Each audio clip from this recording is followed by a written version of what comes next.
Hi hello ನಮಸ್ಕಾರ, welcome to Malenadu ಸವಿರುಚಿ. ಈ ವಿಡಿಯೋದಲ್ಲಿ ಬುತ್ತಿ ಮತ್ತು ರೊಟ್ಟಿ ರೆಸಿಪಿನ ತೋರಿಸ್ತಾ ಇದ್ದೀನಿ. ಮೊದಲಿಗೆ ನಾನಿಲ್ಲಿ ಬುತ್ತಿನ ಮಾಡೋದು ಹೇಗೆ ಅಂತ ತೋರಿಸ್ಕೊಡ್ತಾ ಇದ್ದೀನಿ.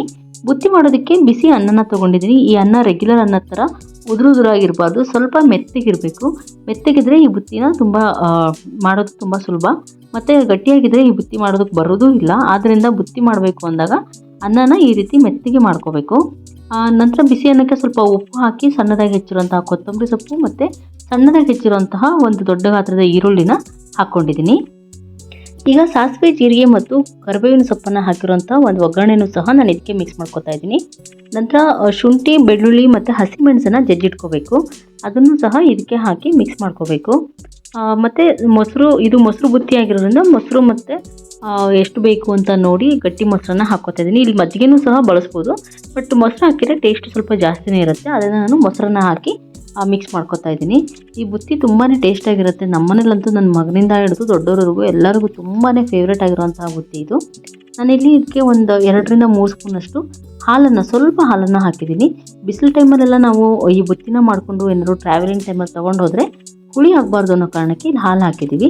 ಅಂತ ಇದು ಹಸಿಮೆಣಸು, ಶುಂಠಿ ಮತ್ತು ಬೆಳ್ಳುಳ್ಳಿನ ಜಜ್ಜಿಟ್ಕೊಂಡಿರೋದು, ಅದನ್ನು ಜಜ್ಜಿ ಹಾಕಿ ಮಿಕ್ಸ್ ಮಾಡ್ಕೊತಾ ಇದ್ದೀನಿ. ಇಲ್ಲಿ ಪ್ಯಾಕೆಟಲ್ಲಿ ಬರುವಂಥ ಜಿಂಜರ್ ಗಾರ್ಲಿಕ್ ಪೇಸ್ಟ್ನೆಲ್ಲ ಯೂಸ್ ಮಾಡಿದ್ರೆ ಒಳ್ಳೆ ಘಮ ಬರೋದಿಲ್ಲ. ಆದ್ದರಿಂದ ಫ್ರೆಶ್ ಆಗಿ ಎಲ್ಲ ನಾವೇ ತಯಾರಿ ಮಾಡಿಕೊಂಡು ಹಾಕ್ಕೋಬೇಕು. ಈ ರೀತಿ ಎಲ್ಲ ಮಿಕ್ಸ್ ಮಾಡಿಕೊಂಡು ಮತ್ತೆ ಮೊಸರು ಬೇಕಿದ್ರೆ ಮಿಕ್ಸ್ ಮಾಡಿಕೊಂಡು ನಂತರ ಈ ರೀತಿ ಕೈಯಲ್ಲಿ ಉಂಡೆಗಳನ್ನಾಗಿ ಮಾಡ್ಕೋಬೇಕು. ಇದನ್ನು ಬುತ್ತಿ ಉಂಡೆ ಅಂತ ಕರಿತೀವಿ.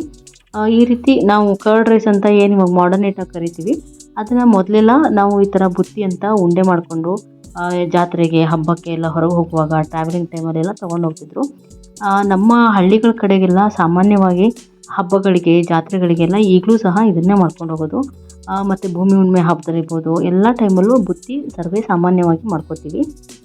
ಈಗ ಬುತ್ತಿ ಜೊತೆಗೆ ರೊಟ್ಟಿನ ಹೇಗೆ ಮಾಡೋದು ಅಂತ ತೋರಿಸ್ಕೊಡ್ತಾ ಇದ್ದೀನಿ. ರೊಟ್ಟಿ ಮಾಡೋದಕ್ಕೆ ನಾನೀಗ ರೊಟ್ಟಿ ಹಿಟ್ಟನ್ನು ಆಲ್ರೆಡಿ ರೆಡಿ ಮಾಡ್ಕೊಂಡಿದ್ದೀನಿ. ಕುದೀತಾ ಇರುವಂತಹ ಬಿಸಿ ನೀರಿಗೆ ಸ್ವಲ್ಪ ಅನ್ನನ ಹಾಕಿ ಅದು ಕುದ್ದಾದ್ಮೇಲೆ ಸ್ವಲ್ಪ ಉಪ್ಪು ಹಾಕಿ ನಂತರ ಅಕ್ಕಿ ಹಿಟ್ಟು ಎಷ್ಟು ಬೇಕೋ ಅಷ್ಟು ಹಾಕಿ ಈ ರೀತಿ ಮಗಚ್ಕೋಬೇಕು. ಈ ರೀತಿ ಮಗಚ್ಕೊಂಡು ಒಂದು 5 ನಿಮಿಷ ಅದನ್ನು ಬೇಯೋದಕ್ಕೆ ಬಿಟ್ಟು ನಂತರ ಒಂದು ಮರಿಗೆ, ಇದನ್ನು ನಾವು ಮರಿಗೆ ಅಂತ ಕರಿತೀವಿ. ನಮ್ಮ ಮಲೆನಾಡು ಸೈಡಲ್ಲಿ ಆಲ್ಮೋಸ್ಟ್ ಎಲ್ಲರ ಮನೆಯಲ್ಲೂ ಇದನ್ನು ಬಳಸೋಂತಹ ಮರಿಗೆ ಇದು. ಇದು ಮರದಿಂದ ಮಾಡಿದ್ದು ಅಂತ ಇದಕ್ಕೆ ಮರಿಗೆ ಅಂತಾರೋ ಏನೋ ಗೊತ್ತಿಲ್ಲ, ಆದರೆ ಕೆಲವೊಂದು ಕಡೆ ಇದಕ್ಕೆ ಹಿಟ್ಟಿನ ಗೊಂಬೆ ಅಂತಲೂ ಕರೀತಾರೆ.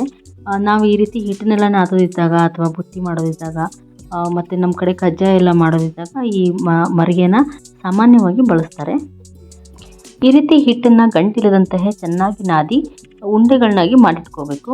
ನಂತರ ಇದನ್ನು ನಾವು ಕೈಯಲ್ಲಾದರೂ ತಟ್ಕೋಬೋದು, ಇಲ್ಲಾಂದರೆ ರೊಟ್ಟಿ ಮಷೀನಲ್ಲೂ ಸಹ ರೊಟ್ಟಿ ಥರ ಮಾಡ್ಕೋಬೋದು. ಇಲ್ಲ ಒಣ ಹಿಟ್ಟನ್ನು ಹಾಕಿ ಲಟ್ಟಿಸ್ಕೊಂಡ್ರೂ ಬರುತ್ತೆ, ಇಲ್ಲಾಂದರೆ ಒಂದು ಕವರಲ್ಲಿ ಹಾಕಿ ಲಟ್ಟಿಸಿದ್ರೂ ಬರುತ್ತೆ.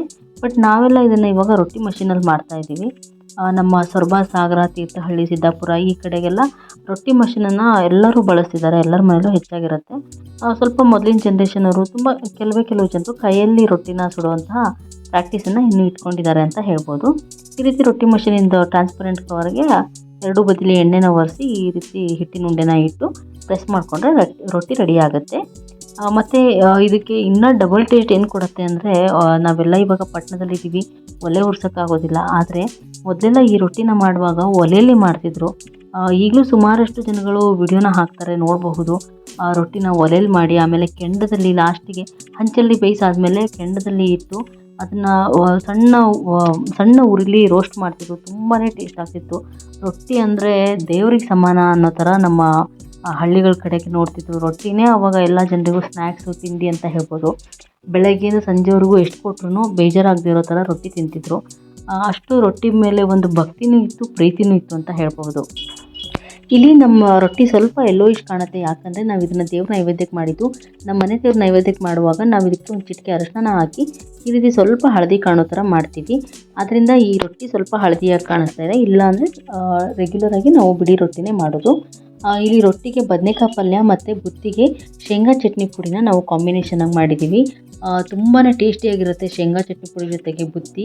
ಬೇಕಿದ್ರೆ ಶೇಂಗಾ ಚಟ್ನಿ ಪುಡಿ ವಿಡಿಯೋ ಆಲ್ರೆಡಿ ಇದೆ, ಡಿಸ್ಕ್ರಿಪ್ಷನ್ ಬಾಕ್ಸಲ್ಲಿ ಲಿಂಕ್ನ ಹಾಕಿರ್ತೀನಿ, ಚೆಕ್ ಮಾಡ್ಕೊಳ್ಳಿ. ಈ ರೀತಿ ರೊಟ್ಟಿಗೆ ಬದನೆಕಾಯಿ ಪಲ್ಯ ಮತ್ತು ಬುತ್ತಿಗೆ ಚಟ್ನಿನ ಹಾಕ್ಕೊಂಡು ತಿಂತಾ ಇದ್ದರೆ ಎಷ್ಟು ತಿಂತಾಯಿದ್ರೂ ಸಾಕು ಅಂತ ಅನಿಸಲ್ಲ. ಮತ್ತು ಟ್ರಾವೆಲಿಂಗ್ ಟೈಮಲ್ಲೂ ಸಹ ಇದು ತುಂಬ ಚೆನ್ನಾಗಿರುತ್ತೆ. ಈ ರೀತಿ ಮಾಡಿ ನಾವು ದೇವರ ನೈವೇದ್ಯಕ್ಕೆ ಪಾಯಸ, ಅನ್ನ, ಸಾರು, ಚಟ್ನಿ ಪುಡಿ, ಪಲ್ಯ ಮತ್ತು ಕೋಸಂಬರಿನ ಮಾಡಿ ದೇವ್ರ ನೈವೇದ್ಯನ ಮಾಡಿದ್ವಿ. ಈ ರೊಟ್ಟಿಗೆ ಬೆಣ್ಣೆ ಮತ್ತು ತುಪ್ಪ ಇದ್ರಂತೂ ಸ್ವರ್ಗ ಅಂತಲೇ ಹೇಳ್ಬೋದು. ಅಷ್ಟು ಟೇಸ್ಟಿಯಾಗಿರುತ್ತೆ. ವಿಡಿಯೋ ನಿಮಗೆಲ್ಲ ಇಷ್ಟ ಆಗಿದೆ ಅಂತ ಅನ್ಕೋತೀನಿ. ವಿಡಿಯೋ ಇಷ್ಟ ಆಗಿದೆ ಪ್ಲೀಸ್ ಲೈಕ್ ಮಾಡಿ, ಶೇರ್ ಮಾಡಿ, ಸಬ್ಸ್ಕ್ರೈಬ್ ಮಾಡಿ. Thank you.